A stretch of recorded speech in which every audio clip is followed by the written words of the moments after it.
Hi good morning दोस्तों। स्वागत है आपका जैसा रंगीला के नए ब्लॉग में। मैं अभी अभी सो के उठा हूँ और आज थोड़ी सी सर्दी ज़्यादा है और ठंड लग रही है। अभी हमें खेत पर जाना है। आज हमारी गन्ने की पर्ची आ गई है, तो अब हम गन्ना काटेंगे जाके खेत में। तो आपको दिखाते हैं गन्ने की पर्ची कैसे कटती है। तो दोस्तों अब हम चल दिए हैं अपने खेत की तरफ। हमें गन्ने काट रहे हैं। ये गन्ने काटने का हथियार है, इसको बोलते हैं बलकटी। और थोड़ी थोड़ी धूप निकल गई है तो सर्दी हल्की सी कम हो गई है। पहले बिल्कुल मन नहीं कर रहा था खेत में काम करने का, लेकिन अब थोड़ा थोड़ा सा मन करने लगा है। तो काम करना भी ज़रूरी है, अगर काम नहीं करेंगे तो कैसे काम चलेगा। ये अभी हम खेत पर चल दिए हैं। ये हाईवे है, सामने ये भोले बाबा का मंदिर है हमारे गाँव का, और हमें हाईवे से होकर गुजर कर जाना पड़ता है खेत पर जाने के लिए।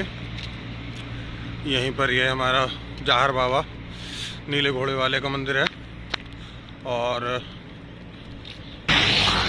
ये हमारे गांव का पेट्रोल पंप है। और यहीं पर पंचमुखी हनुमान जी का मंदिर भी बना हुआ है। मैं आपको पंचमुखी हनुमान जी के दर्शन कराता हूँ। ये पंचमुखी हनुमान जी का मंदिर बना हुआ है और ये पेट्रोल पंप है। दोस्तों हाईवे की तरफ बड़ी सर्दी लग रही है। बड़ी ही ठंडी हवा आती है जब कोई भी वाहन यहाँ से गुजरता है, और ठंडा ठंडा मौसम है। वैसे ठंड होनी भी चाहिए, क्योंकि आज आधे से ज़्यादा नवंबर बीत चुका है और अभी सर्दी का एहसास नहीं हुआ है। तो दोस्तों अब हम थोड़ी देर में पहुँचने वाले हैं खेत पर। यहाँ पर गन्ने की फसल है रास्ते में, और यहाँ चारों तरफ गन्ने ही गन्ने। और सुबह सुबह तो बहुत डर सा लगता है यहाँ पर, कहीं कोई जानवर निकल करके ना आ जाए। इसलिए मैं थोड़ा सा दिन निकल गया है, धूप निकल गई है, तब आया हूँ गन्ना काटने के लिए। ये रास्ते में एक फार्म हाउस बना हुआ है छोटा सा हमारे खेत पर पहुँचने से पहले। लेकिन यहाँ पर नाइट में कोई रहता नहीं है, इस वजह से डर लगता है सुबह अंधेरे में आने में कोई जानवर ना आ जाए। ये देखिए आगे भी दोनों तरफ गन्ने की फसल घिरी हुई है।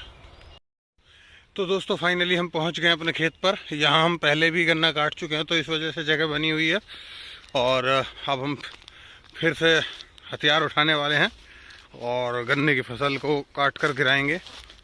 उसके बाद इसको तैयार किया जाएगा और फैक्ट्री ले जाया जाएगा। फाइनली हम पहुंच गए हैं, और हथियार जैसा कि मैं आपको दिखा चुका हूं पहले ही, ये हमारा हथियार रहेगा गन्ने काटने का। समय थोड़ा सा अब बढ़ता जा रहा है, इसलिए अब गन्ने की फसल काट लेते हैं, क्योंकि गन्ने की फसल काट करके फिर हमें ऑफिस के लिए भी रेडी होना है, ऑफिस जाना है। दोस्तों जैसा आपको बताया था कि अब हम गन्ने की फसल काटने वाले हैं। ये हमने अभी तक का हमारा काम है। ये जो पड़ी हुई है कटी हुई, ये अब ये काम करके हमें थोड़ी लग गई गर्मी और हमें आ रहा पसीना। अब हम थोड़ा सा जो और काम करेंगे, क्योंकि हमारा टाइम भी करीब आ रहा, फिर हम चलते हैं। दोस्तों जैसा हमने बताया था कि अब हमारा काम हो गया ख़त्म। ये हमने अपना काम कर दिया है, इतनी सारी काट दी फसल। अब लोग आ गए हैं इसकी सफाई बढ़ाई करने के लिए। ये आ गए हमारे बड़े भैया ट्रैक्टर लेकर। अब ये देखेंगे इसको, जो फसल को ये करवाएंगे तैयार फैक्ट्री में ले जाने के लिए। गर्मी बहुत लग रही है, पसीने आ रहे हैं बहुत ज़्यादा। मेहनत का काम है थोड़ा सा, इसलिए गर्मी लग जाती है, पसीने आ रहे हैं। अब हम चलते हैं, हमारा टाइम हो गया ड्यूटी का, तो अब हम निकलते हैं घर के लिए। तो दोस्तों अब हम निकल लिए अपने घर के लिए, क्योंकि हमें हो रहा है ड्यूटी को देर, और खेत का काम कर दिया हमने आज का ख़त्म। अब हमारे बड़े भैया और लेबर जो आई हुई है वो काम उसको ख़त्म करेंगे, तैयार करेंगे फसल को, जो फैक्ट्री में पहुंच जा। और हम चल रहे हैं अब घर को। गर्मी बहुत लग रही, पसीना बहुत आ रहा, मेहनत का काम है बहुत। हाँ कितनी ठंड हो, थोड़ी देर बलकटी बजा दो, पसीना चुचल लगा शरीर में, सो मेहनत बहुत है। तो दोस्तों अब हम आ गए अपने घर।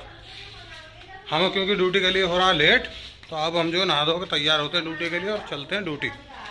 और जो काम करने में बड़ा मज़ा आवा जी, गर्मी बहुत है, मेहनत का काम है। बस थोड़े सा मेहनत करो और जो तुरंत पसीना आ जाए, कितना ठंड हो। तो दोस्तों अब मैं नहा के रेडी हो रहा हूँ ऑफिस के लिए। ठंड बहुत थी, बहुत ही ठंडा पानी था। सारी गर्मी निकल गई, जो गर्मी आ रही थी ना काम करके, वो सारी गर्मी निकल गई। और बड़ा ही ठंडा पानी, वो तो नल थी हमारे घर में, तो थोड़ा ठीक रहा, वरना टंकी से तो हम ठिठुर जाते बिल्कुल। तो दोस्तों अब हम पूरी तरह से रेडी हो चुके हैं ऑफिस के लिए। अब हम ऑफिस के लिए निकलने वाले हैं। आगे का अपडेट फिर देते रहेंगे। लगे रहिए चाचा रंगीला के साथ, देखते रहिए वीडियो, लाइक सब्सक्राइब करते रहिए और अपना प्यार ऐसे ही देते रहिए चाचा रंगीला को।